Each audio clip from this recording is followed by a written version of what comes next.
Welcome everybody to another edition of WCW 2004 here in TW 2020 after a little bit of a delay. Basically, to put it bluntly, just real life intervened and, a little bit fell behind and wanted to rearrange things. So I was back on a normal schedule. So just took last week off basically, and now we're getting set up now. So now it's time for Nitro as we continue the road on to Fall Brawl. We got 2 more shows until Fall Brawl, and then Fall Brawl, then we're on Halloween Havoc and Starcade and all that fun stuff. So let's get rolling with Nitro live from Rochester. I think I did it actually a show here a couple weeks ago, but well, shit happens. What can you do? I've done worse as far as bad booking. But as we go to Nitro, in front of 11,000 people plus at the Blue Cross Arena in beautiful Rochester, New York, in September, we start with basically, a graphic, putting over the fact that tonight's big main event will be Rey Mysterio Jr. teaming with world champion Sean O'Haire to take on 2 people who will be part of the number 1 contendership match at Fall Brawl, Shane Helms and Jeff Jarrett tonight. And back at the 69, this is just a 1-minute quick little graphic. And then Eric Bischoff comes out to, as always, a mixed pop from the crowd. And he says, basically, so we've got a lot of people who want to make something of themselves in this company. Lots of people who dislike each other want to make something of themselves in this company. So I want to give those people a reason to cooperate, at least for one night. So that's why tonight I'm going to steal a little bit from Mexico, from Lucha Libre, and tonight is a huge 4-way tag that's going to be a Parejas Incredibles match. What that means is there will be 4 teams of people who dislike each other. And those teams will be Brother Ray and Keenan Sharp, Lance Storm and Paul London, Jeff Hardy and Jamie Noble, and Tank Tolan and Kay Anderson. Now, some of these people really dislike each other. Some of these people are just slightly agree with each other. But all 8 of these people will have a reason to work together in their teams. Because whoever wins this 4-way tag will take on each other in a one-on-one match on Revolution, and the winner of that match will get a U.S. title shot at Fall Brawl against Tajiri. Pop for that, as the announcers put over, a big match. So thank you, and enjoy the rest of the show. As this gets a 68. Decent promo from Bischoff. People mentioned aren't super over, but still, good solid stuff to open up the show as we move forward to our opening match. Oh, right, no, not actually our opening match, as we go backstage, where Jeff Hardy is, basically just, backstage doing Jeff Hardy stuff, just hanging out, playing his newly onyx guitar, and Jamie Noble steps up to him, and he goes, "Look, Hardy, I don't like you. Matter of fact, I would be happier proving that you're nothing but a drugged out weirdo, a high weirdo who shouldn't be even in professional wrestling. After all, you shouldn't be in the same ring with the man who beat Eddy Guerrero right in the middle of that ring. But the U.S. title is even below me, as I could easily take that title off to Jerry any day of the week. But I'm happy to take it and give myself gold once again and prove that I'm the greatest wrestler in this company right now, and I'll drag you along for the win." Hardy just smirks, walks off, and continues wielding his guitar as this gets a 70. And then we go on to our opening match of the evening. As in about that subpar wrestling and little heat. Oof, okay, this was worse than I thought. Elite Skipper defeated Tony Zena in 539 by pinfall with the overdrive as Skipper makes defense number 4 his cruiserweight title. This is all spots, as the announcers put over the fact that Kuzina asked and got a rematch for the cruiserweight title here on Nitro, and it's back and forth, but unfortunately for Tony Zena, Elite Skipper may be cocky, he may be a bit of a prick, but he's still the best cruiserweight wrestler in the world at the moment, as after, a couple big high spots, Skipper hits Kuzina with his finisher and gets the 1-2-3. This gets a 43. Skipper got a 53. Kuzina got a 50, but they're both not that over at the moment. And I also did one other thing to sort of reset his momentum. So I did human highlight reel, and it got a great gimmick. So that's actually good. But yeah, solid match. I mean, if not for the lack of popularity. And so then after the match, Skipper takes the mic and says, "What you just saw here was me cleaning up this division. Close it up. Give me the Cruiserweight Championship permanently, because there's nobody that can beat me. Absolutely nobody in the world. Everybody who could beat me is off doing other things, but everybody who wants a chance at the Cruiserweight Championship has failed. And there's only me. The human highlight reel, the playa of the day, and nobody can going to stop Elite Skipper as Cruiserweight Champion ever again." As Skipper walks away, as this gets a 39. And yeah, I forgot that you can sort of not exactly trick the game by doing a little bit reset of momentum with with gimmick changes, but it helps at least. As this gets a 39, and we move forward. As Tank Tolman is along with his manager Don Maurice with Ken Anderson, and he, Anderson says, look, we have to team up because they thought it was cute to put two relatively newcomers to WCW together as on opposite ends. But buddy, you stay out of the way of the sexiest duo in professional wrestling, and we'll at least get you another match on Revolution before we take you out of the game. Anderson says, look, you little Chippendales prick. I'm going out there, I'm going to wrestle my ass off, and we're going to win. So you and your little bitch stay out of my way and let Ken Anderson rise to greatness. A little bit of tension as we move forward as this gets a 54.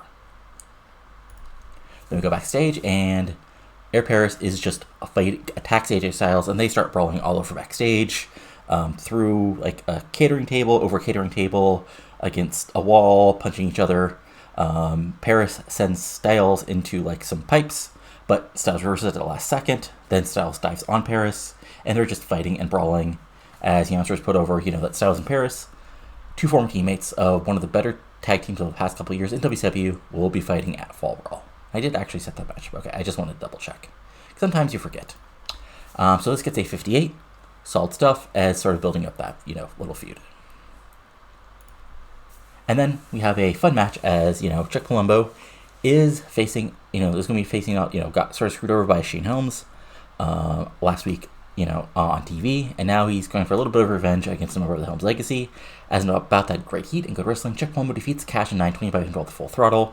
So Cash tries to do some of his bully weight stuff, but unfortunately Chuck Palumbo is not a cruiserweight. So so Cash has to go back to a little bit of his high flying, but unfortunately Palumbo is even ready for that and just slams him, throws him around, big lariats, big boots, and eventually, Cash does get a little bit of a cheating comeback, but eventually he's Cash, and he's been a great, tag team champion and, rising star, but Chuck Palumbo is one of the hottest wrestlers in WCW right now, as he's able to grab Cash and hit him with the Full Throttle right in the middle of the ring. 1, 2, 3. 80 overall, solid stuff. Palumbo gets an 86 because he's really good. Cash gets a 69, still not bad or anything, but just as Palumbo is, getting up, of course, here comes the rest of the Helms legacy, even Shane Helms, who has a big tag match later, and it's immediately a 3-on-1 attack. And it looks like, Helms, Palumbo's going to be, stomped out, but, huge pop as Canyon, who's back here on TV for the first time since the British Assault comes down, and he just, makes the 3-on-1 save, and, with Palumbo's help, tosses everybody outside, and, Canyon basically takes the mic and says, look, Helms, I should be at that 4-way, not you. I'm the man. Nobody's better than Canyon, and I'm going to kick your ass to prove it. And Helms like, look, it would be great to defeat a former world champion and prove that I'm better than you, obviously, even though you've already been a failure, losing to Kidman at British Assault. But unfortunately, I'm busy tonight. Q, O'Hare, and Ray Jr. coming out to sort of box Helms in, as Helms legacy are sort of on the ramp here. And they basically say, Helms, find the third, because Canyon's on our team now tonight. Big pop for that. As we set up our big main event to be now a 6-man. And that gets an 88.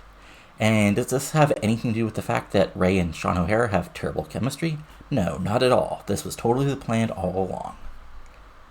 So let me move forward to backstage where, Brother Ray is with Keenan, and Keenan's like, I'm glad that you've finally chosen to follow the path behind me. Just follow my path, and it'll be no problems. And Ray's like, look, I've had more tag team championships than you've seen naked women in your life, kid. So just follow me, and then I'll kick your ass, and I can be U.S. champion, or maybe you'll get lucky and you get back to win back your title.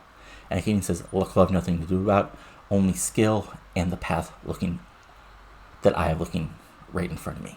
Brother Ray just shrugs and says, fine, whatever, kook, and walks away. As this gets to 74, decent little, promo segment to put over the big Incredibles 4-way match, and we move forward, I think, to that match. No, okay, so we have one more thing. So, of course, last week, Don Toro was doing Jonathan Toro things with Roman Legion and Sting to save for Babyface, and, Toro sort of, finds Sting backstage with the rest of Roman Legion, and Sting's just like, am I supposed to be scared of this? I faced the Horsemen. I faced the NWO. I faced the JTEX Corporation. Nostalgia pop for that. You think I'm going to be scared of you guys? 3 guys with some fancy shiny armor and an attitude. So come on. You want to beat me up? Beat me up. But, you know, if you got any balls, kid, face me in that ring and prove you belong. Because for you, it could be showtime. But for me, it's just another day at the office. And Toro, like, fires back. Fine. You get a stay of execution from the Roman Empire, but the new Empire will be built on your bones, Sting. And things like, well, you guys aren't the first ones to think that, and you won't be the last. And then Sting just sort of walks away. 72, good promo considering, and setting up a big match for Revolution, as it'll be Sting versus Jonathan Toro. And then we just have a Gail Kim joining Lawler hype video, as put over Gail Kim's success in WCW, Lawler beside Kane, and then her return to the ring, becoming WCW World Champion quickly, and their confrontation since then. Honest, I wanted to get these people on TV this week, and I couldn't think of a good angle, so here's a hype video to put over their match, which I'm like 90% I've already set up. Yeah, this is what happens when you don't book for a little bit. You forget everything you've already done. Hurrah. Okay, cool. Fun stuff.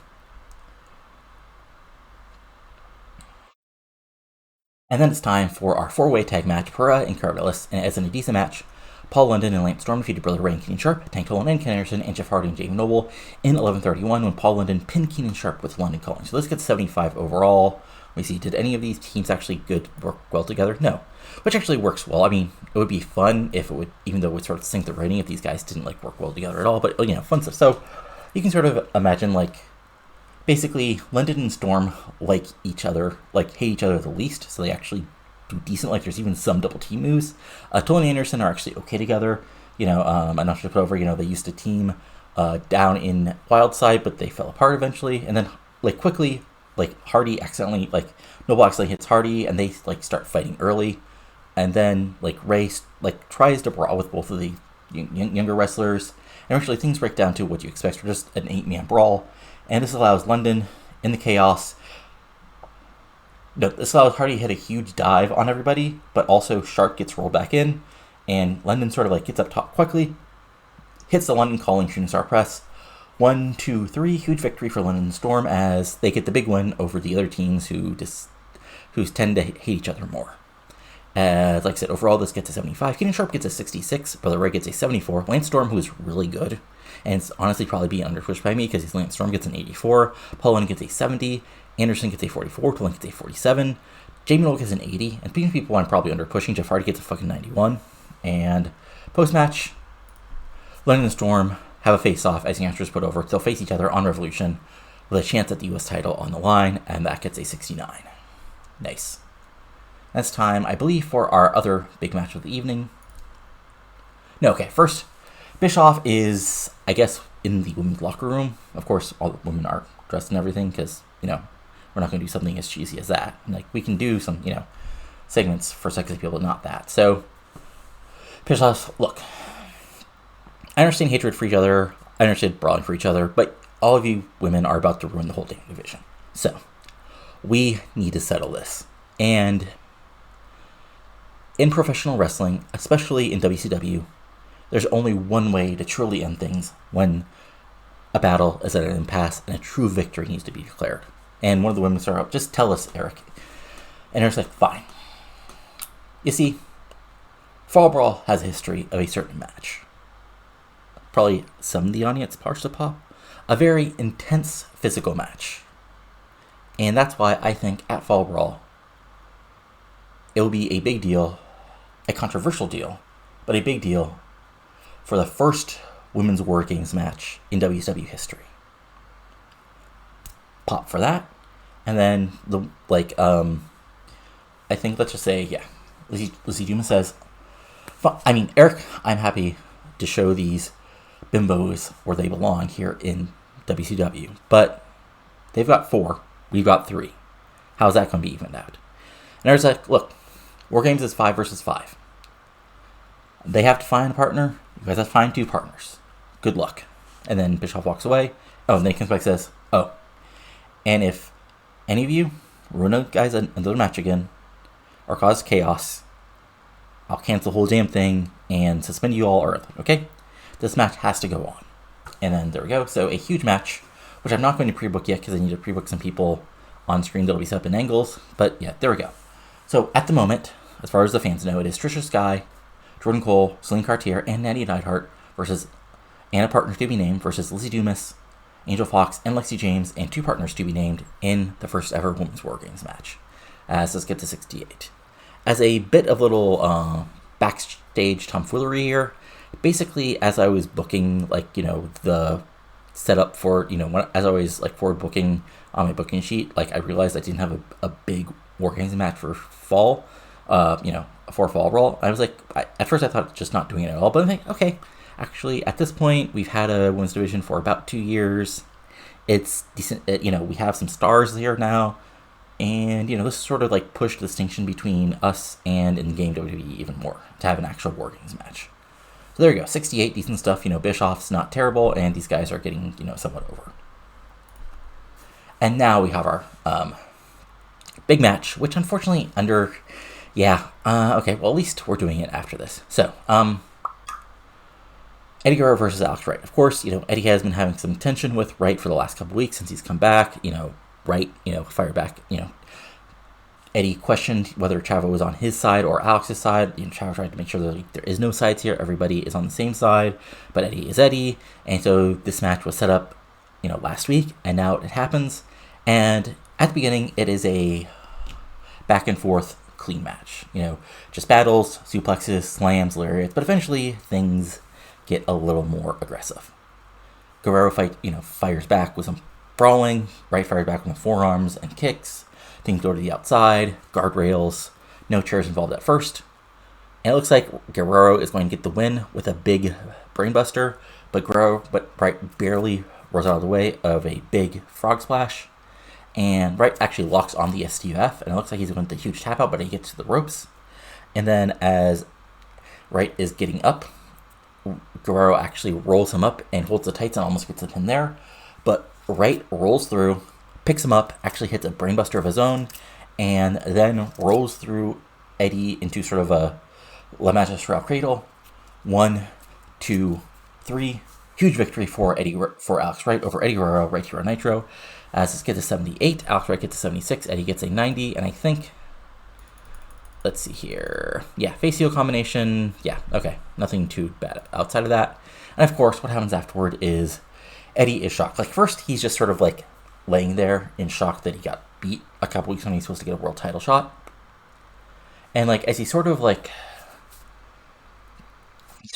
paces the ring as Wright is celebrating, and like Wright looks over him, and like Wright actually extends his hand, and Eddy just looks down at it, and he just slaps it away, and then he kicks Alex in the gut, and they're about to go for the brainbuster when Chavo, who's been at ringside, rolls in and sort of like pushes, Eddy off Alex. Chavo, like, Eddy turns around and just slaps his nephew, and Chavo like fires back once, and then there's just the two men just stare at each other before Eddy just spits at Chavo and walks away. So that all gets a 93, and we have the Eddy heel turn, which gets a 93. And yeah, Eddy's now a heel, and there you go. Fun times. And then we have another segment about Morningstar Macias, highlights of Macias Morningstar doing Macias Morningstar over the past year or so. And it simply says, the static comes back in and says, the message will arrive soon. As that gets a 69. And then we move forward to our main event of the evening. Oh, right. And then, Helms and Jarrett come out. And then for the third man is Mike Awesome, who's been having his issues with Rage Mysterio Jr. lately. And here we go, as this gets a 71, as just a quick segment of Awesome coming out, and then it's time for the actual match, which gets a 92. Great stuff. Okay, so, in about to Pro Wrestling and Great Heat, Canyon, Rey Mysterio Jr., and Sean O'Haire defeated Shane Helms, Jeff Jarrett, and Mike Awesome in 1822 when Sean O'Haire pinned Mike Awesome with the Widowmaker. So, back and forth matches you imagine. Helms and Jarrett both get their shots in on O'Haire, sort of up possible world title contenders, but O'Haire fights back. Rey Mysterio Jr. flies around like Rey Mysterio. Kanan actually goes after Shane Helms, and Late actually takes out Helms on the outside with a huge dive, and they start brawling to the back. And then, then Jarrett actually tries to nail O'Haire with the guitar, but Rage Jr. is able to hit him from behind with a move from the top rope, and the guitar just, crashes to the outside. Awesome goes after Ray Jr., but Ray Jr. is ready for him and is able to like actually hit him with the version of the 619. But Awesome, it looks like Awesome is going to like catch him with and go for the Awesome Bomb, but Ray Jr. had actually blind tagged O'Haran, so. But even with that, Ray Jr. rolls through with sort of a sunset flip, and that allows Awesome to run straight into a huge lariat from O'Hara, who then picks him up. Widowmaker, 1, 2, 3. Huge victory for the world champion, as this gets a 92, Awesome gets an 84, Jarrett gets an 88, Helms gets an 81, O'Hara gets an 87, Commissioner gets an 85, and Canyon gets a 90. And overall, the show itself gets an 88. Good stuff. So let's just see what Raw did, and then we'll move forward to our big, not our big, but our to Revolution and the rest of the evening. So this is moving forward. Loading.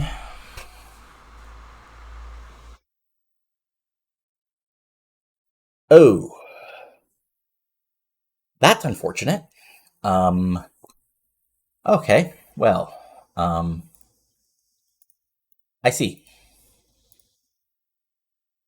Well, that means I have to rebook a little bit of stuff. Not like nothing too bad, but hey, I mean, to be fair, I haven't been doing much with Sabu, so him walking out makes sense considering it's Sabu. Yeah, and also, the thing I was supposed to do after SummerSlam officially happened is Austin retired. Basically, again, just as a setup, like, I don't want to have him like wrestling forever because like that doesn't make sense even like out of game because like his neck was already screwed. Like by time this save began way back in 2001, it's just was no real way to have him able to wrestle for another couple of years and then have his neck basically fall apart. So I gave him another basically year and a half, and then I just forgot to like set his legs to 0 so he automatically retire. Should have made his neck to 0, but that actually might have done something weird. So I just set his legs to 0. He's retired now, and now we move forward.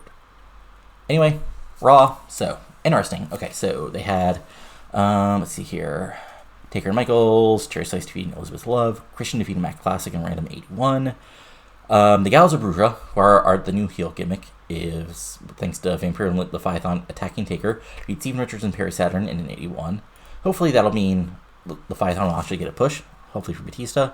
Billy Gunn defeated Devon Deadly in a battle of the former Team Angle competitor. Well, no, in a current Team Angle versus former Team Angle person. Regal, Jericho, and Triple H. Okay, that's two best friends and Chris Jericho. Or actually, yeah.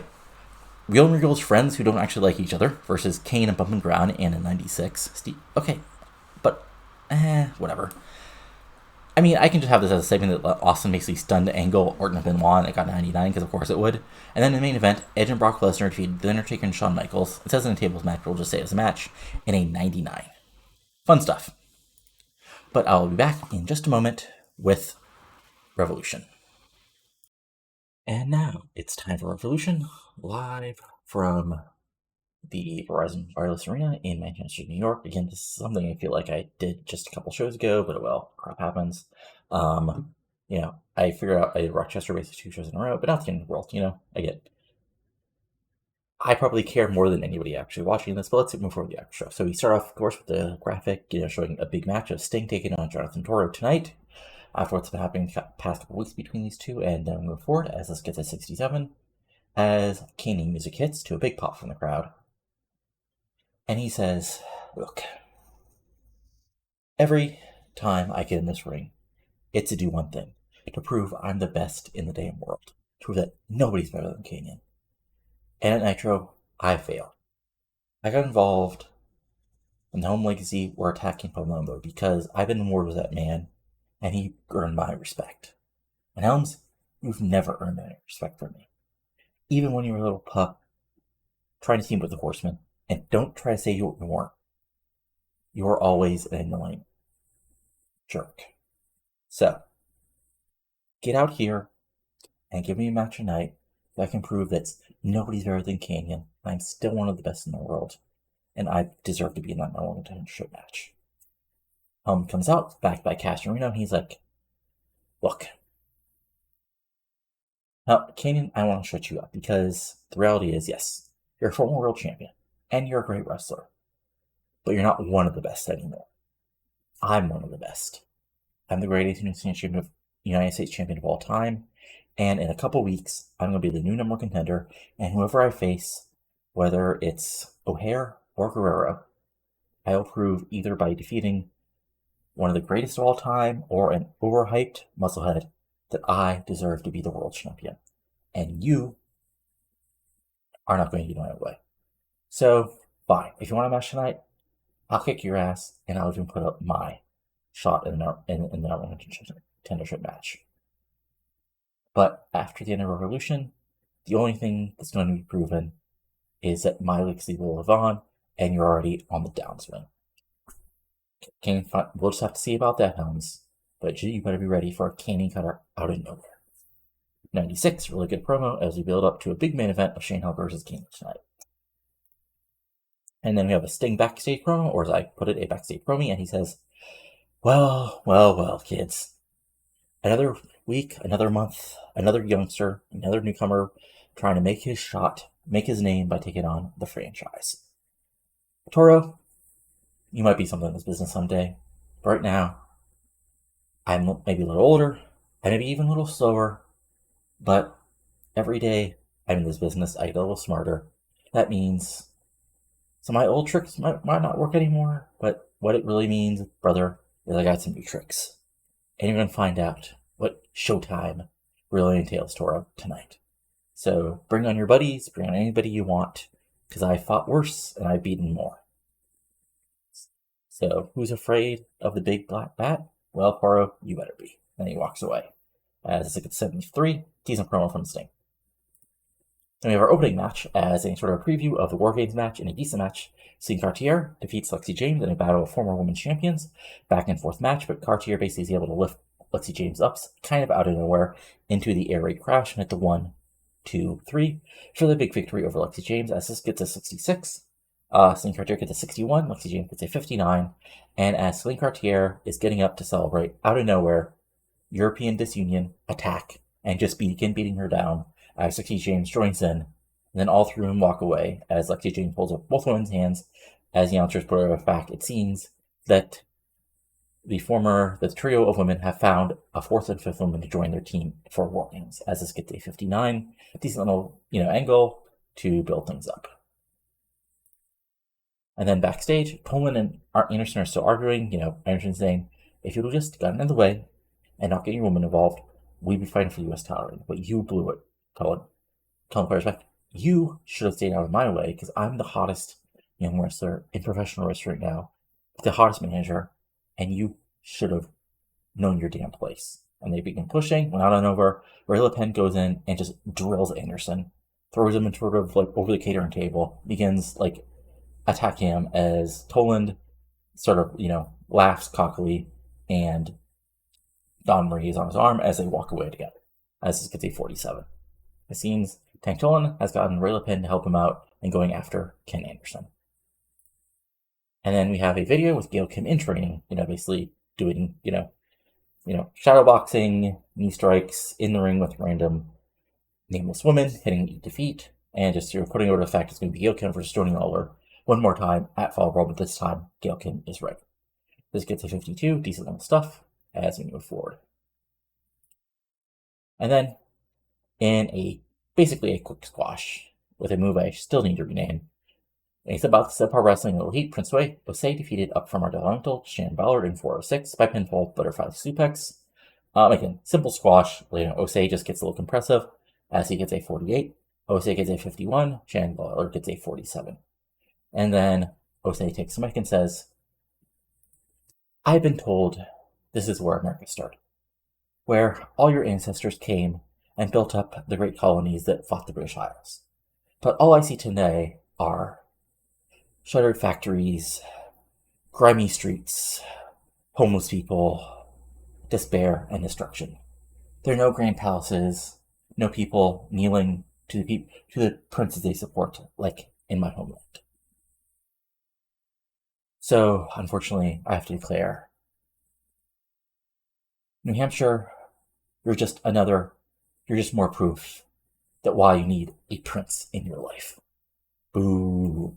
37 in promo, but getting Prince Osei over to an audience that doesn't know him yet. And then in the backstage, we basically have a quick, a segment where, all 5 women are together. Dumas says, "Did you really not think we had this planned?" That's why I asked the question, because I need to make sure whether I needed one of these women or both of these women to join up with us and prove that it's our time now in professional wrestling. Not a bunch of bimbos who appeal to the baser natures of a bunch of men who think the only things we're good for is our tits and ass. No, together we're going to prove why we're the best thing in women's wrestling today, and there's nothing Trisha or any of her little young friends can do about it. Betta steps and says, "Yes, you see, I'm a former women's champion. Me and Messina, we have ruled and destroyed anybody we put in front of us. But now, these other Fräuleins want us to compete together, to rip and tear and shred women like Trisha Sky. That's within our nature, something we are happy to do. We work all together, the booze of the crowd, as this gets a 63. Fun stuff as we move forward. And then we have a quick promo where Jarrett rushes with Monty Brown and Stevie Ray, and Stevie Ray is basically like, "Look, it is a disgrace that after my man, Monty Brown, has been undefeated here in WCW so far, he does not have a match for a Fall Brawl. That's why, regardless of whether we get a match at Fall Brawl or not, we don't care what WCW officials do. We're going to walk out there on pay-per-view, and we are going to get an opponent, whether Bischoff or anybody else in the back likes it." And then Monty Brown is in the back doing Monty Brown things as it gets a 67. And then we have our big number one contendership match. As in a decent match, Paul London beats Lance Storm in 10-10, the London calling. So this is sort of the match you expect. Lance Storm does technical stuff early. Lance Storm, Paul London fights back with some big, side moonsaults, springboard bulldogs, quick strikes, but Storm fights back, tries to lock in the Canadian Maple Leaf. London fights out, back and forth match, and eventually, as the answers for the fact that, Lance Storm actually asked his compatriots not to get involved in the match, as he wanted to make sure he earned this U.S. title shot, that nobody could say, he didn't deserve it. And at the end, Storm hits the big super kick and locks in the Maple Leaf, but he's just an inch too close to the ropes as London's able to barely extend and grab it. And as Storm, goes to lock in again, London hits him with a quick small package, almost gets a pinfall victory, but that's enough to then London to hit him with a big strike of his own, hit sort of a sunset flip, and then hit a few big moves in a row, knock him down with a backbreaker, go up top, London calling out of nowhere, 1, 2, 3, huge victory for Paul London on the U.S. title shot, which I'll make official right now.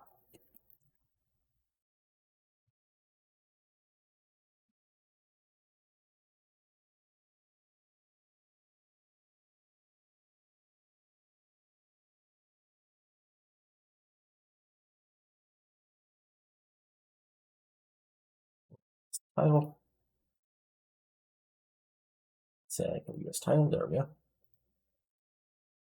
And as much as got the 79, like I said, as Lance Storm gets a 77, and Paul London gets Lance Storm gets a 77 because he's really good, and Paul London gets a 65. And post-match, there's a stare down before Tajiri extends his hand to London as he enters for sportsmanship, as this gets a 69, and serious gimmick is being stale. So that's something we'll have to adjust. And then we have a special King's Court with both Booker T and Rob Van Dam. So Lawler being heel brings out Booker T first as he, puts over Booker as a six-time world champion, and, says that he's the greatest wrestler in business today, and that Sean Hare got lucky to beat him. And Booker says, "Yes, that's all true, but that's not why I'm here. You see, sucker, I need to make something known for sure. I need to shut up every single critic. I'll get back to Hare sooner or later, if that punk can even keep the title. But, Rob Van Dam, I want you to get your ass out here right now." Big pop as walk hits, and Rob Van Dam comes out, cocky and confident as always. And, Booker looks to Van Dam as he says to Rob, "Look, Van Dam, we were friends at one point. That's true. And you want to say my wife got in my ear and that I'm such a moron that she was a sweet talk me and turn on you? No. She told me the truth. She made me realize that no extreme asshole like you Waller's happy about that, as mixed pop from the, big boos from the crowd. As you know, this is the former ECW, well, maybe not, but former ECW-ish audience. And that you were always going to stick the knife in my back sooner or later, Mr. Monday Night. So I just did it first. And look what happened after I walked away from you. I came up and came to what I needed. I became world champion. I beat Eddy Guerrero right in the middle of that ring, something you haven't been able to do. And then fires back. Look, Booker, whatever story you want to tell yourself, man, it's fine. It's whatever. Because I'm tired of it. Look, yeah, we were friends. We hung out. We rode together. But it's over now. And Booker, what I'm looking at you is you're a stepping stone now, man. Because I want to rise up to that top. I want to earn another shot at the world title after I lost against you. And I'll admit it. You beat me in that ring. I'm not going to complain about, people getting involved or things getting hardcore because my roots aren't that. But you walked out with the title. I didn't. I'm happy to admit that. But deep down, Booker, you're afraid the clock is beginning to tick, and men like me are going to rise up where you're beginning to slow down. Because Booker, at Fall Brawl, you're going to realize why I'm one of a kind, and you're nothing but a chump. Booker says, fires back, Rob, you're going to find out why I'm a six-time world champion, and you couldn't even be world champion in that dump in Philadelphia. Now, can you dig that? Big stare down as Lawler's Elixir separates them, and as we go to commercial, as this gets a 91, good stuff. And then we go backstage, where Jarrett rushes with Alex Wright and Chad Guerrero. Boris tries to ask him about, Eddie, and, Chad was like, look, it's still family business. I don't know what's Eddie's on about. We haven't been able to contact him. Neither are my friends. Nobody in my family has been able to contact with Eddie. Heck, even his wife hasn't been able to contact with him. But we're the tag champs, and we got a match against America's Most Wanted at Fall Brawl, and that's what we have to be focused on, not whatever Uncle Eddie is doing. Now, I was beginning to talk when Harrison Storm walked in and says, and it started doing mock crying, oh, it's so sad. It's such a sad thing. Son, I don't care the damn about your damn uncle, about your family drama. You got to be worried about is you're the tag champs, and you're facing the best tag team in professional wrestling today. So sorry about your damn luck, but that tag that we're going to be damn short. And Wright fires back. We've defeated you before, guys, and we can happily do it to you.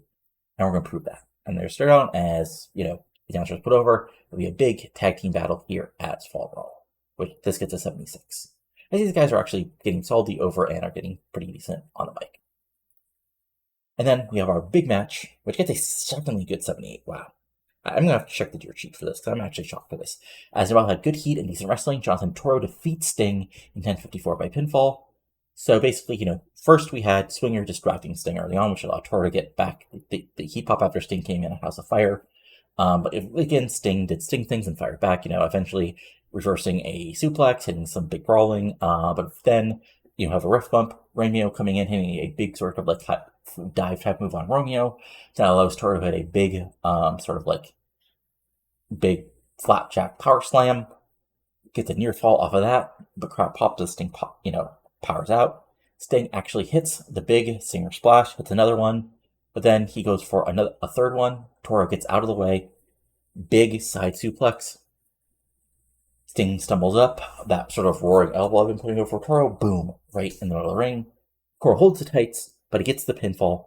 1, 2, 3. And what I would probably say the biggest win of Toro's career, he defeats Sting here on Revolution. This gets a 78. And yeah, I'm going to check the dirt sheet to see if there's anything outside of... No. Okay. Just, yeah. All these guys are really good at stuff. Okay, fun stuff. And post-match, of course, the Roman Empire celebrates the biggest win of their career so far, as the announcers put over what a huge victory for Toro this is. And in case you're wondering, yes, Sting offered to put a Toro over.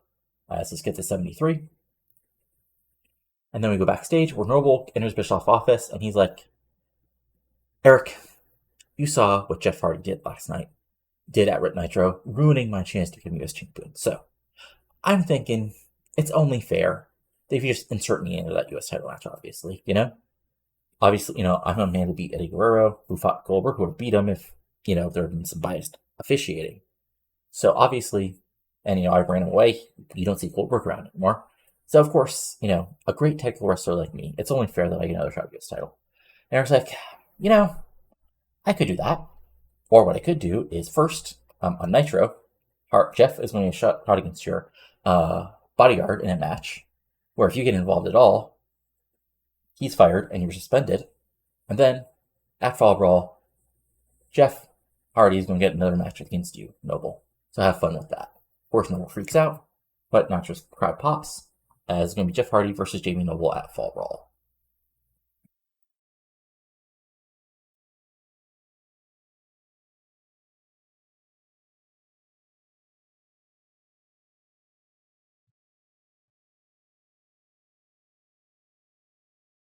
And we have another segment for the messages arriving. Let's see some Morningstar, so that gets to 68. And then I believe it's time for our main event. Okay. Really great fucking match. Lack of psych, Shane Helms and King, sort of get that. These guys were, King was pretty decent with psych stuff, but Shane Helms, even at this point, not the best, but regardless, this is a really fucking good match. 91, these guys are just, you can sort of imagine the match. Lots of high flying, lots of suplexes, lots of slams, lots of brawling, strikes. But eventually, Canyon looks like he hits a cannon cutter out of nowhere for 15 minutes in. But Helms barely kicks out at almost 3. And the crowd actually pops forward because, it's still a big pop out of a move. But, Canyon goes for the, oh god, I'm forgetting the name of it. The flatliner, there we go. But Helms goes low, takes over, actually goes for the vertebreaker, but Canyon gets out of it and goes for the flatliner again, but Helms gets out of the way. Helms tosses Canyon to the outside. Cash will come to the ringside, but, Canyon's ready for him and actually hits a cane cutter out of nowhere on Reno, which then Cash runs away. But that allows, as he's coming back in the ring, Helms is able to drill Canyon with a super kick. 1, 2, foot on the ropes at 3. So Helms picks him up, vertebreaker, Canyon flips out, cane cutter, Helms pushes off.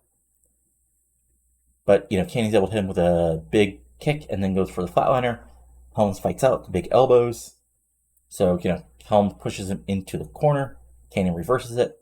Canyon cutter again. No. Helms pushes him off. Boom. Super kick. 1, 2, 3. Clean right in the middle of the ring. 91. Helms gets an 83. Canyon gets an 89. And, yep. Okay, cool. And then post-match, Cash and Reno come back in and just begin the beatdown.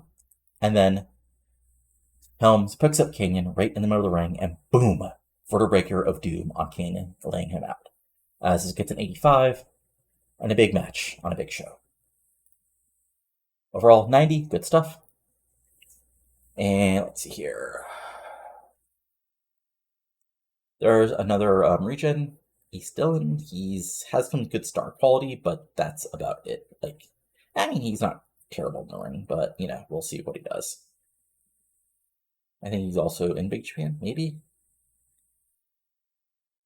Alright, Revolution, let's see here. Oh, interesting.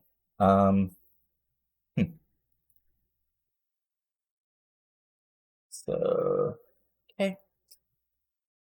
But no, actually I had a big show. Let's see if they did anything interesting. At least, okay. Hiromushi Fuki defeated Sugiura in a 44. Ouch. Kawada and Steve Blackman defeated Hashi and Toro to retain the junior heavyweight tag titles. Okay. Teo Isuda defeated Taman Honda. Yikes. 62. And then we got Shane Douglas defeating Mr. Ganasuki in Noah. TEW, gotta love ya. 79 though. Marufuji and Sato defeated Feature Attraction, which is Kenta and Kikuchi for the tag titles. In a 79. Of course, a random 98 right before the main event. Agawa and Akiyama defeated Takayama and Kobashi in a random 98 match of the year, possibly. And then in the main event, Misawa defeats Taue to retain the heavyweight title on a 79. But, oh right, Taue's not doing great. But really big one for Misawa. That's what he needs, more wins. Let's see here. Anything of note?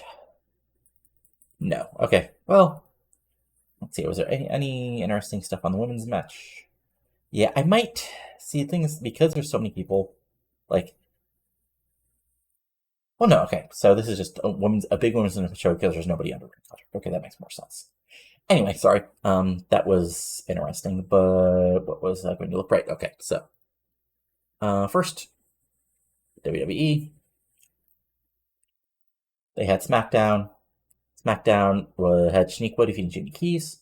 Triple H winning a squash, Kurt Angle winning a squash. DDP, Brock Lesnar, and Chris Jericho defeated Steve Richards and Bum Grind in '92. William Regal defeated Randy Orton by DQ in '99. Jesus. Chris Benoit defeated Kane in Dog Collar match in '93, and Undertaker defeated Scott Hall. So fun stuff.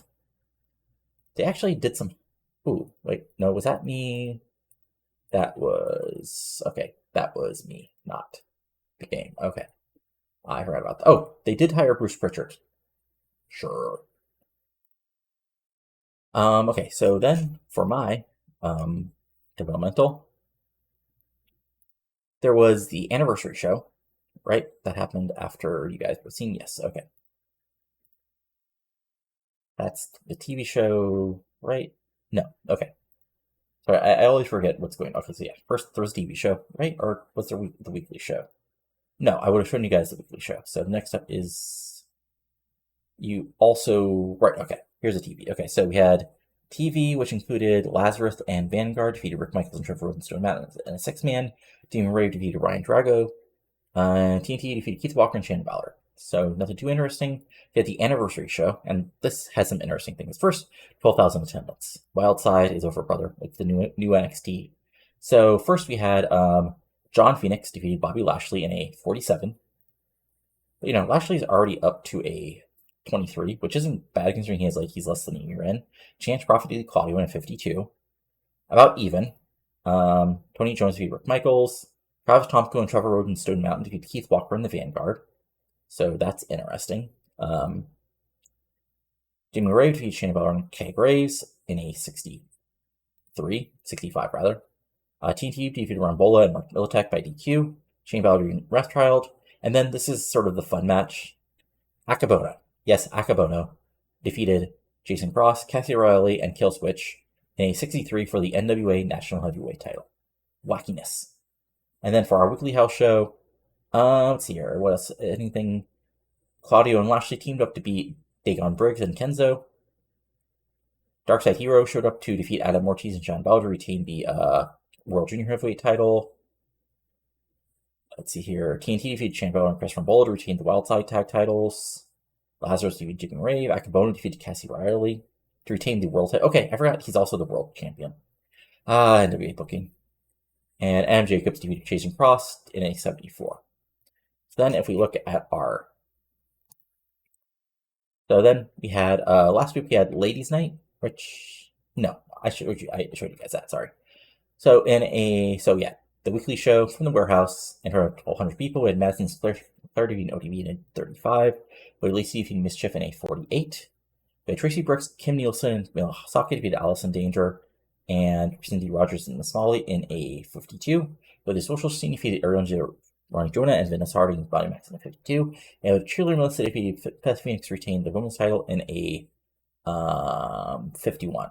So it's all the stuff, but beginning to show some sign of me taking all the over women, which that's what developmental is supposed to happen. And then to show you what the WWE Dev is doing as a tradition for their weekly show, which I did not read you guys. Let's see, and Ricky Shane Page defeated Corey Castle in a 31. Ekmo and Grudge defeated Andy Douglas and Marky Romero and Papatoli and Sharkboy in a 53. Chuck Taylor defeated Excalibur for the TV title. BJ Whitmer defeated Logan Kane. And Matt Striker defeated Scott Vick to retain the HW title in a 55. Fun stuff.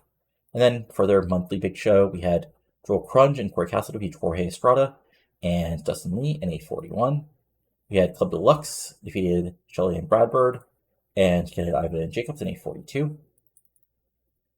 And then we had Excalibur and Capitol and Sharkboy defeated Rocky Romero and the Cyber Squad. And what was a 52? Chuck Clare defeated Logan Kane in a 50. Ray Shane Page defeated Ekmo Fatu in 50. And Max Striker defeated Ray Steele in 53. And then for OVW, Weekly Loop, Lizzie Borden defeated Chantal Taylor in a 41. Tony Malu defeated Shaggy 2 Dope. Okay, sure. Let's see here.